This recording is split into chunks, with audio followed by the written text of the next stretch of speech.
जी अपेक्षा निश्चितच राज्यातल्या जनतेच्या, विद्यार्थ्यांच्या, पालकांच्या, या सत्ताधाऱ्यांकडून आणि सरकारकडूनच असतील। संदीपजी, मला आपल्याकडून जाणून घ्यायचंय, महाराष्ट्रासारख्याच राज्यामध्ये मराठीसाठी मोर्चे काढण्याची वेळ इथल्या राजकीय पक्षांना काय येते? जसं शायनाजी आता मगाशी म्हणाल्या की जर केंद्रातून हा निर्णय येत असेल तर मग सर्व राज्यांना ही सक्ती नको का? केवळ महाराष्ट्रापुरती ही सक्ती असायला हवी का? संदीपजी,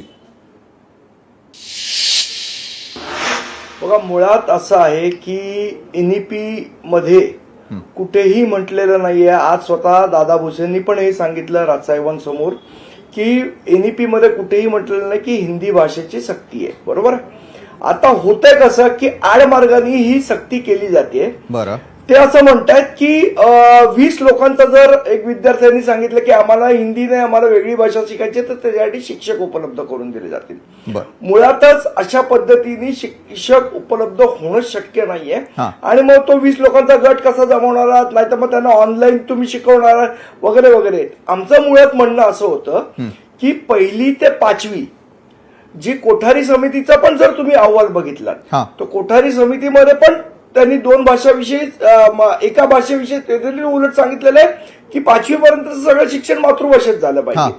तरी समजा इंग्लिश आहे, मराठी आहे, या 5वी पर्यंत त्यांनी भाषा शिकली पाहिजेत। आमचं म्हणणं होतं, त्यांचं असं म्हणणं की हिंदीची तोंड ओळख व्हायला, अक्षर ओळख व्हायला। आता हिंदीची, जो मराठी शिकणार त्याला हिंदीच्या अक्षर ओळखाची वेगळी गरज नाही, नंबर 1। मग मुलांना तुम्ही तिसरी भाषा लादू नका।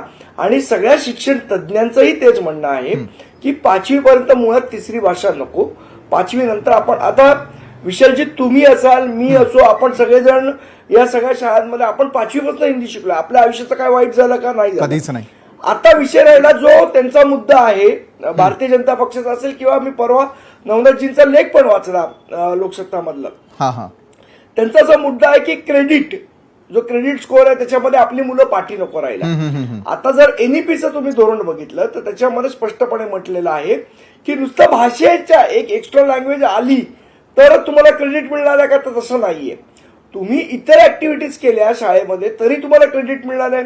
मग तुम्ही मुलांना स्विमिंग शिकवा, सायकलिंग शिकवा, स्केटिंग शिकवा, आर्ट शिकवा, तबला शिकवा, हार्मोनियम शिकवा, बाकी गोष्टी शिकवा, त्याच्यामुळे पण त्याचा क्रेडिट स्कोअर वाढणार आहे।